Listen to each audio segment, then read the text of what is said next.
Assalamualaikum warahmatullahi wabarakatuh. Waalaikumsalam warahmatullahi wabarakatuh. Halo sahabat Anur, selamat datang kembali di podcast Oasis, obrolan asik siswa di sekolah. Bersama saya Amel sebagai host pada podcast kali ini. Hari ini kita akan membahas topik yang sangat ditunggu-tunggu nih oleh kelas 10 dan kelas 11 bahkan orang tua, yaitu tentang siswa eligible dan perjalanan mereka menuju perguruan tinggi negeri. Tanpa berlama-lama, hari ini kita kedatangan narasumber yang luar biasa, yaitu ada Bapak Kusnadi SSI MPD selaku Kepala Sekolah SMIT Anur.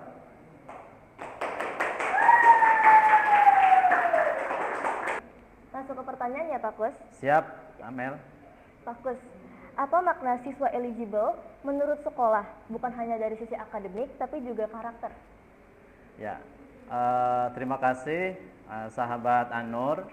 Terkait dengan eligible ini, SMIT Anur bukan hanya menekankan kepada nilai akademik saja, namun juga mengedepankan nilai-nilai karakter, terutama karakter Islami ya yang dibangun selama kurang lebih 3 tahun di SMIT Anur. Baik Pak Kus, untuk pertanyaan yang kedua, apa sih visi SMIT Anur dalam menyiapkan siswa untuk menghadapi masa depan, khususnya menuju perguruan tinggi? Baik, SMIT Anur ya sesuai dengan visinya adalah terbentuknya generasi yang cerdas dan juga berkarakter sesuai dengan Al-Quran dan As-Sunnah. Diharapannya nanti lahir pemimpin-pemimpin yang bukan hanya dia pandai secara intelektual, namun juga dia memiliki karakter yang kuat ya, yang senantiasa memegang teguh Al-Quran dan As-Sunnah. Masya Allah.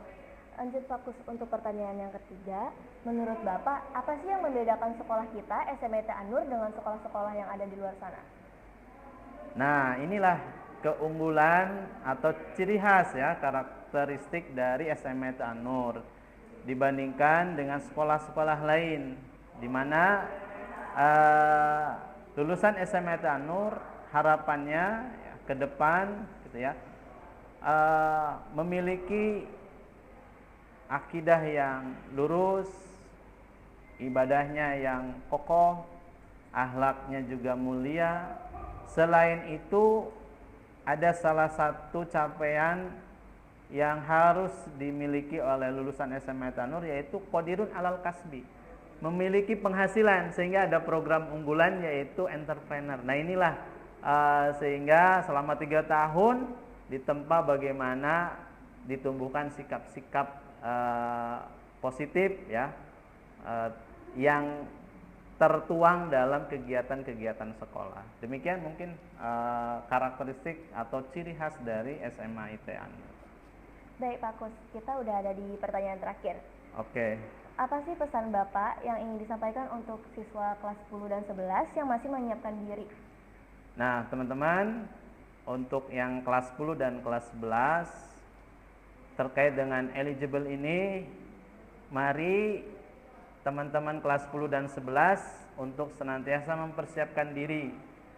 Apa tugas pokok dari seorang siswa? Ya, yaitu belajar. Belajar dan belajar ya. Jangan terlalu banyak aktivitas yang tidak bermanfaat. Nah, insya Allah eligible itu bukan sesuatu yang menakutkan dan khawatirkan, tapi eligible itu adalah satu buah keniscayaan bagi teman-teman yang prosesnya baik ya, karena ada pepatah nih, hasil itu akan sesuai dengan proses yang dijalankannya.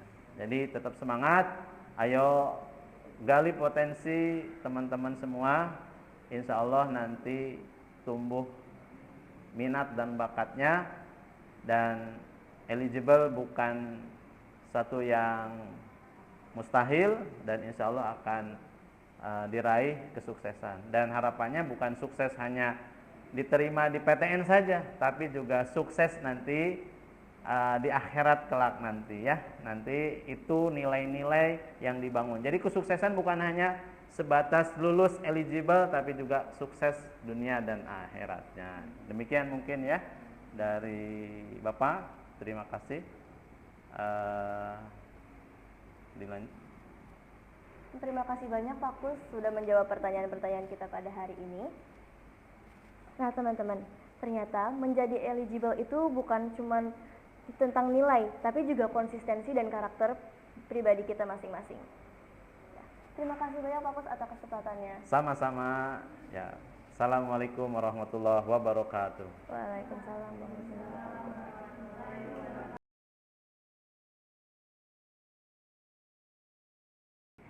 Untuk segmen berikutnya, kita masih ngomongin tentang eligible. Tapi narasumber kita ganti teman-teman. Sekarang ada Mr. Irwan Syahsaragih, SSMPD, dari Wakil Kepala Sekolah SMA IT Anur.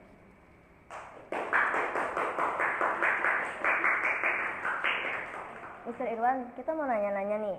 Nah, untuk pertanyaan pertama,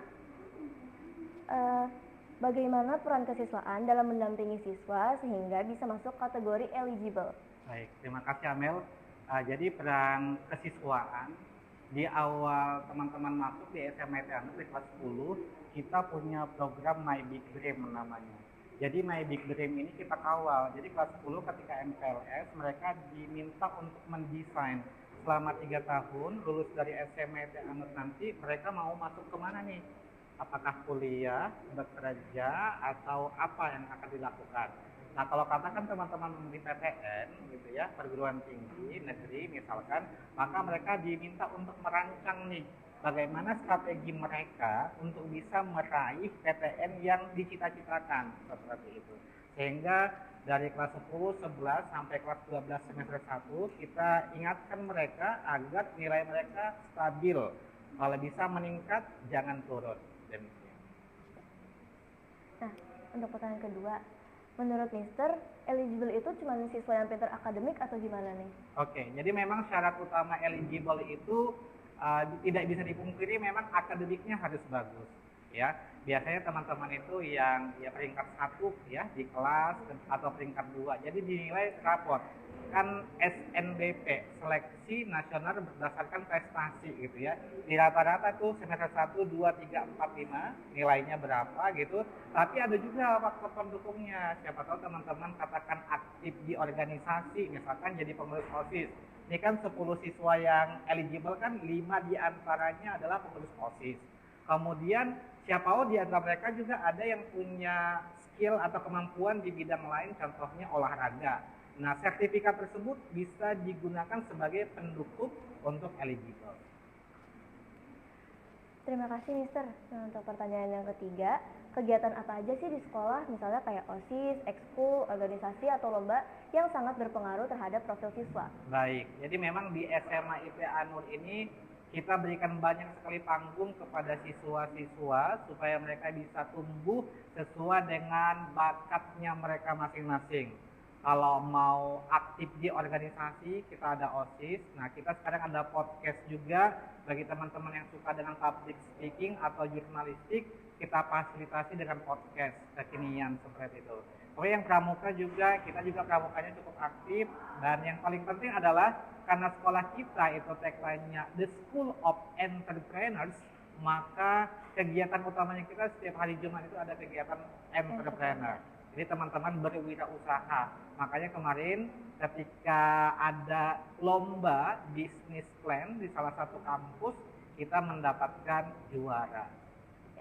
Masya Allah. Nah, Mister, kita udah sampai nih di pertanyaan terakhir. Apa sih tips praktis dari Mister biar siswa bisa menyeimbangkan akademik, organisasi, dan adab? Oke.